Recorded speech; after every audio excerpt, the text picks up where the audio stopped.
Moin Moin, welcome to Morning Call. It is Friday the 15th of February 2019. I'm Fab, coming in from Hamburg where it's amazingly sunny. It's been great weather. I started the motorbike season yesterday. Downside is my bike's making a bit of problems now, but I'll get that fixed and then it'll be great. Hope you're doing well. I'm a bit tired this morning. I didn't sleep very much last night. Hope you're doing better. Last day of the week, almost weekend. Let's get you the tech news of the day. That's why I'm here. That's why you are here. Hello everybody. 709 says, anyone else singing along the intro? That is the idea. That is the idea. I thank the great Ben Burns, by the way, for that intro. Abstractionmusic.com. He's great. He's also on Twitch. He streams when he makes music. It's pretty cool. Anyway, let's get into the tech news of the day. First news, big news here. Spiegel Online here reporting based on a Washington Post article that I can't read because you can only read the WAPO now from Europe when you're paying subscriber. Anyway, they're saying that there is a big fine coming apparently to Facebook in the US. Sources that are familiar with this are apparently saying might be the biggest fine a technology company has ever gotten, especially for like data privacy problems. So this is about Cambridge Analytica, when Facebook did this thing where they gave data of 87 million people to a company that was doing like political analytic stuff and shady things in the US elections. And now, end of 2018, I think that's a district attorney, I'm going with German here, in Washington, D.C., has opened proceedings against Facebook, and they are apparently cooperating, and that it's been said that this might be billions of dollars, several $1 billion, which would make it the biggest fine in the US, because the biggest fine so far was when Google, the parent company of Google, Alphabet, was fined $22.5 million because of privacy stuff. So billions of dollars would be a big thing. Facebook might fight this. They were apparently fined £500,000 in the UK, and are still fighting that because they're saying there is no evidence of them having done anything wrong. Which, yes, you can go with that defense. It's a bit far-fetched, I would say, but yes, okay. So that is interesting. In more privacy news, German privacy news, I found this interesting. So if you're a journalist, you will sooner or later come in contact with people who send you emails with CCs to all, like, lots of other journalists, politicians, lobby organizations. There are people that apparently have nothing better to do than to just write people about, basically spam people about what they perceive arbitrary, no, not arbitrary, but like they perceive wrongdoings in society. And so they will mail people. Sometimes there will be hundreds of people in the CC. Now in Germany, somebody was now fined who was doing something like this because he didn't put all these email addresses into BCC. He just CC'd them, so in a big mailing list basically. So the data protection officer for the state of Sachsen-Anhalt, his name is Harald von Bose. I don't know if he's got anything to do with the speakers, but yeah. He has fined this guy with actually quite a substantial fine, 2,628 euros 50. This is all the fines together. He had sent emails to 1,600 people in one case or in several cases. And I mean, the problem with this is obviously that all the people will see the mail addresses of the other people. That's a privacy problem. This is actually GDPR violation. Even as a private person, you can fall afoul of that. I just thought that was interesting, worth reporting. By the way, once again, the ads are showing what I've been doing. I'm trying to improve my audio signal here, and you can see that by the ads. Landesschutzbeauftragter be like, Harald, this is fine. Why Harald 709? I don't. Oh, Harald von Bose. Oh yeah. I find this. I mean, I feel like there were more doing this because this guy was bloody annoying. But you know, I guess in this case, probably serves them right. I personally don't think. I mean, their email addresses. You know, people will get the email addresses, and you will get spam. You might as well get used to it. And it's not like you can't change your mail address, you know. That's a tax for being too stupid to use BCC. Oh God, if that was a tax, if there was actually a tax on that, I know a lot of people who would have paid a lot of taxes, especially inside of companies. I mean, man. I mean, I'm no stranger to the tactical CC. You know, if you're in company, sometimes there is the moment. That's basically the email equivalent of a nuke. It's like the tactical CC. It's like you CC like your department head or somebody is like you just tactically CC them into a mail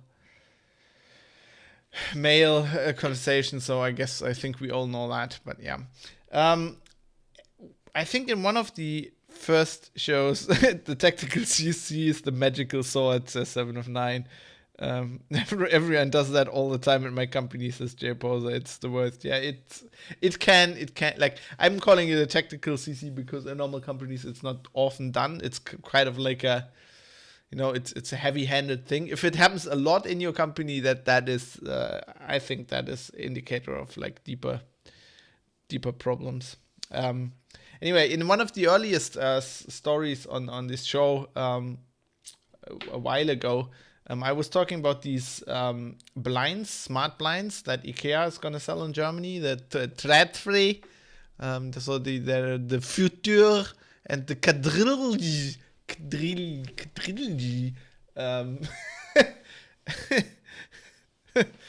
I always tactical CC Merkel at first resistance as 7 of 9. Well, we all have her email address now.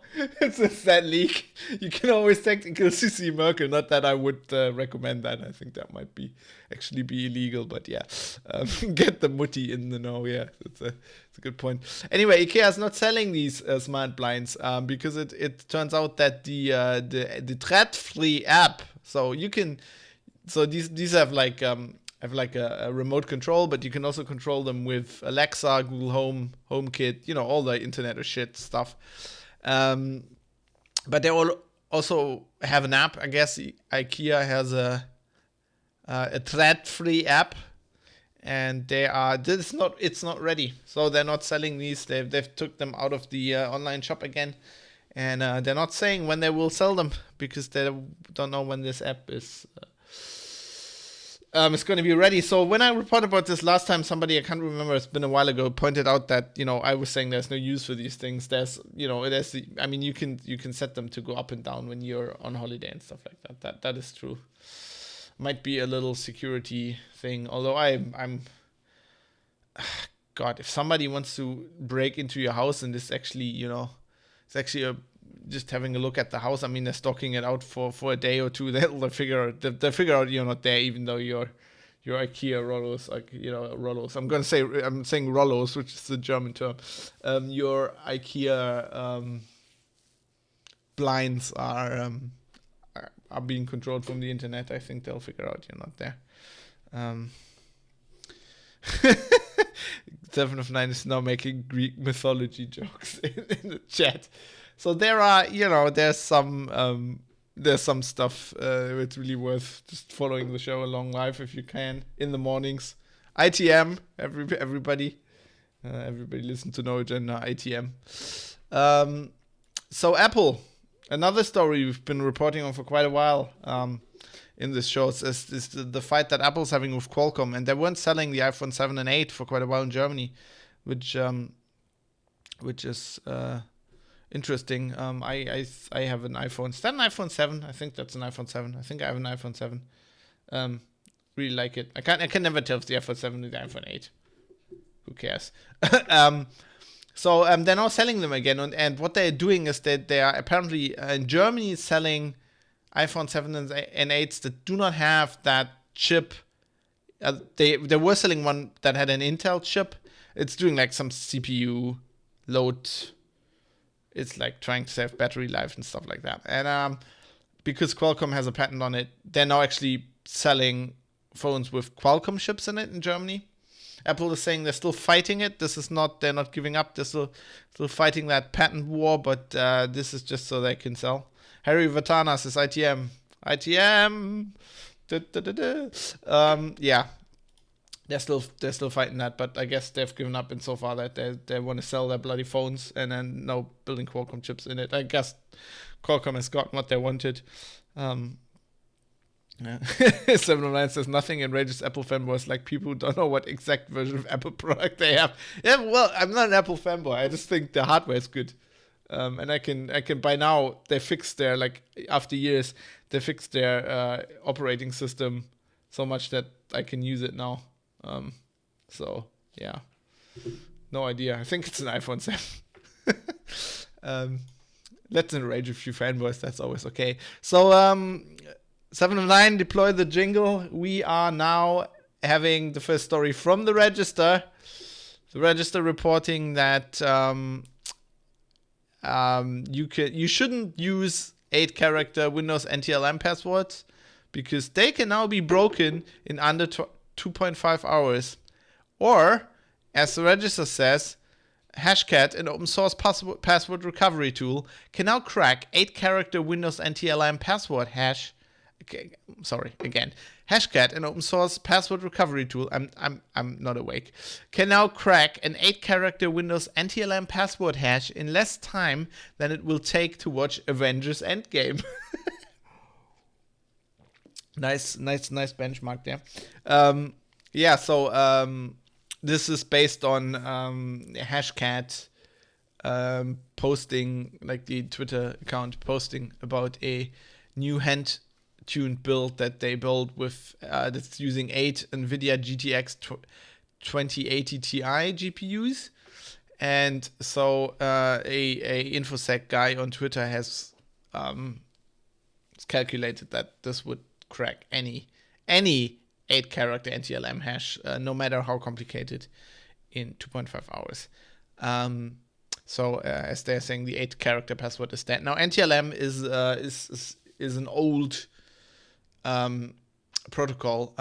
It's been mostly replaced by Kerberos, but they are pointing out that NTLM still used to store Windows passwords locally, or in the ntds.dit file in Active Directory domain controller. So I guess you would have to be in the system, but then you can if you need if you're in the system, you basically just need to crack one password, right? You need to figure out who the domain admin is and crack his password. And if he has an 8-character password, you'll just get the hash, start your Hashcat thing, and then just watch a bit of Avengers and crack the password. And people have been saying, this is $10,000 hardware, but you can apparently get the same computing power for about $25 in Amazon Cloud, and I guess that's what the cutting edge hackers use these days. They use the cloud like everybody else. The registers is 709. Release the vulture. They should have that. I should pitch that. I should do podcasts for the register. We call it Release the Vulture. That's a great idea. Speaking of the register, another story on the register is you might remember Marcus Hutchins. He was the guy who helped shut down what was it? Was it WannaCry? WannaCry. He basically managed to tar pit or whatever you call it, the command and control server, so that they couldn't. Thanks for being our number one fan. Couldn't control the thing anymore. And he was in Las Vegas for DEF CON, and then got picked up by the police and incriminated himself. While talking to the police, he's trying to get that thrown out because he says they didn't Miranda him correctly. So Miranda warning is that thing in the US where the police has to read you the rights. So basically inform you of your Fifth Amendment right to not incriminate yourself. If you read the Harry Bosch books, for example, Bosch has a Miranda warning on the back of his business card that you will get the suspect to sign. So really, here there were two agents, I think the FBI agents, and they are testifying that he was Mirandaed. He's saying no, or he didn't understand it correctly. And now a judge threw that out and said, well, you were hangover on whatever drugs you were on, but that doesn't excuse you from waiving your Miranda rights. You can still do that, and you did, is what these FBI agents are saying. Apparently he didn't sign anything. What? I didn't hear the tip notification. Damn, I didn't hear the tip notification. The register had tipped. Yes, I'm sorry. I have this too low, I think. And I was so busy reading about Miranda rights. The register, thanks to the Register Inc. I don't think they're incorporated, but they have tipped €1.23. Yeah, that is nice. Thank you, L Rag.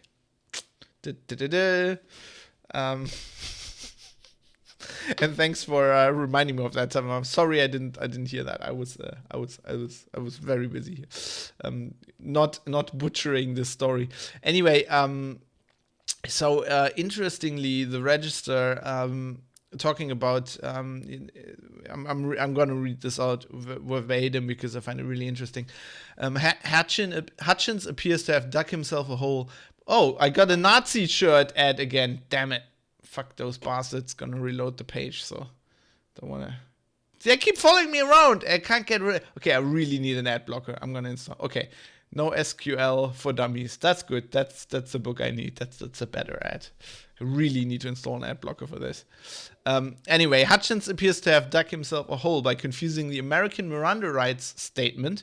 You have the right to remain silent. Anything you can say will be used against you in a court of law, with the British criminal caution. You do not have to say anything, but it may harm your defense if you do not mention when questioned something which you later rely on in court. Anything you do say may be given in evidence. Because the UK has no legal right of silence when under state interrogation, Hutchins believed his best tactic was to answer the FBI agent's questions in full in the belief they'd let him go, instead of shutting up and getting a lawyer. And the Register here is linking to a video that I had seen years ago. If you haven't seen this, you owe this to yourself to watch this. This is a law professor at Regent University Law School, James Duane. The video is entitled "Don't Talk to the Police." It's on YouTube, and you should really watch this. It is great. I'm just gonna play a little bit of it. Here. Lord have mercy. There's no man on earth, there's no woman in this country who can honestly say with complete confidence, I know I have never violated any provision of the Internal Revenue Code. He said, but they say I'm not a suspect, and I know I've done nothing wrong. It's okay if I talk to him? I said, no, you tell them you will not talk to them without immunity. I explained to him why that was true, and he never heard from them again. Okay, why you should never talk to the police. Let me just spell it out for you. Let me make it plain to all of you. These are the top 10 reasons. And this is a great talk. He actually gets a police officer on later. This is really cool. So, 729 says that video is legendary. It is very, you should watch this. So if you're in the UK, of course, this doesn't help you, because as the register point out, in the UK, you do not have that right. Like when you're under state interrogation, you do not have no legal right to silence. But in the US, it is vital. And also in Germany. In Germany, we have something called Aussageverweigerungsrecht. And in Germany, it's basically the same thing. So actually in the Wikipedia article to this, so if you're listening to this in Germany, I'm going to just go into German for a very, very, very short time, so bear with me if you don't speak German, but the German Wikipedia article says, der Verzicht auf das Recht der Aussageverweigerung ist in der Praxis so gut wie nie zum Vorteil des Beschuldigten. So what they're saying is, if you talk to the police in practice, this is as good as is never good for you. There's no case where this is good for you. And this is basically what you're falling there into a trap there, is that you're thinking that, the police talking to you, you didn't do anything. You didn't do anything wrong. So how could it possibly be bad to withhold information? And the problem is basically that doesn't matter. The fact that you know that you didn't do anything doesn't matter, because if the police is investigating you, if you are a suspect, then it's basically a matter of you against the police. And the interest of the police is to convict somebody. And they don't know it wasn't you. It might look for them, it might look like you did it. Like, and they're only, that's what the police is for. That's what they're made for. Their motivation is to convict somebody. And if they think it was you, they will do anything to convict you. And it might just look like, from the stuff you say, it might just in the end look to everybody like you did it. And they might have no better clues. They might don't have any better evidence, and so it's not good. So if you're in Germany, in the US, watch, especially in the US, watch that video. If you're anywhere else, it's still a very interesting video. And in Germany, it's pretty much the same thing. If the police is listening, they won't like me telling you this, but that's basically what it is, and that is what your lawyer will tell you. Buy them a box of donuts and shut up, quote 7 of 9, yeah, or Mettbrötchen when in Germany. Always some Maurer Marmelade is always good.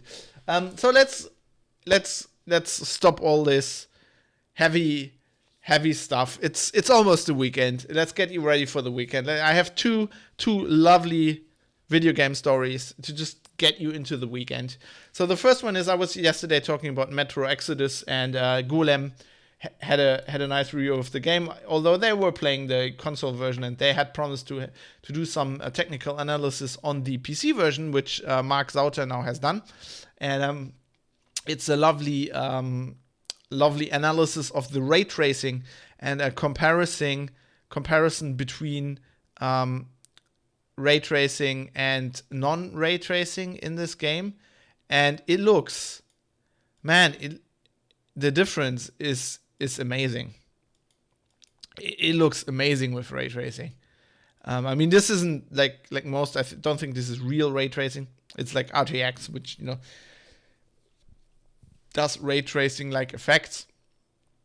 But it looks really nice. I gotta say, this is really cool. It makes me, the more I see about this game, the sadder it makes me that I can't play it because it's not on Steam. Anyway, which is my own fault. But just look at that. Look at that mushroom. Oh, no. That was wrong. That wasn't what I wanted. I just want to make that big, not... Anyway. That's great looking mushroom. Yeah, if you're not opposed to the Epic Games launcher, because maybe you have kids and they're playing Fortnite anyway, give that a try. Looks great if you have RTX. Maura-Marmelade ist gut, den kannte ich noch nicht, says Aski. Yeah, that's what we say in where I'm from, in the pot. And then I have another story which is very close to my heart. I do not own a Switch, but I mean the Zelda game on the Switch almost got me to buy a Switch, and now maybe I'll have to buy a Switch because Nintendo has announced that they have ported my favorite Zelda game of all time, Link's Awakening, or they will port that to the Switch. And if you look at the graphics, it's Reem says do it. Yeah, maybe I need some more tips from the register. I'm trying to. I just started working freelance, and you have to earn your own money and stuff. And I'm trying to hold back with the purchases at the moment, but I might actually do that at some point. Anyway, it looks gorgeous. It looks great. I can't wait. I can't wait to play this. I mean, oh god, it's the same bloody ad again. I mean, I have I love Link's Awakening. I have here my copy of Link's Awakening from, I think I bought that in 94. My original Game Boy I bought in the 90s. Still works. Can't show you at the moment because I want to try, but I don't have batteries apparently. I need to find some batteries. But this is the 89 Game Boy. I don't know if you can see that. Made in 89. Oh, copyright 89. Nintendo Game Boy model number DMG01. Love this thing. It's built like a tank. Still works. And actually, I feel like I need to play Zelda on the Game Boy again. But I mean, on the Switch, it just looks amazing. Apparently, the soundtrack is really, really lovely as well. See, they redid the intro. And it's just such a good story. I love that. Look at what that looks like, man. It's like exactly the game from the Game Boy, but it just looks it's just so cute, man. Love that game. Game's brilliant. It's actually really hard. I was playing that recently, and I actually switched to the to an emulator because you can like slow it down. Play it at a half speed, and like the jumping puzzles, like this one, like that boss where you have to jump over that bloody thing, and then oh my god, in 2019. So that might be the moment where I buy a Switch. Looks amazing. Anyway, with that's it for this week. That's all the tech news. I hope you have a nice weekend. Have a good Friday. Have some fun tonight. Have yourself some fun. Have a good weekend, and then I'll see you again on Monday with some fresh tech news. Until then, maybe try to find your old Game Boy cartridges if you have them. I might play something on the weekend. Anyway, have a good weekend. Goodbye.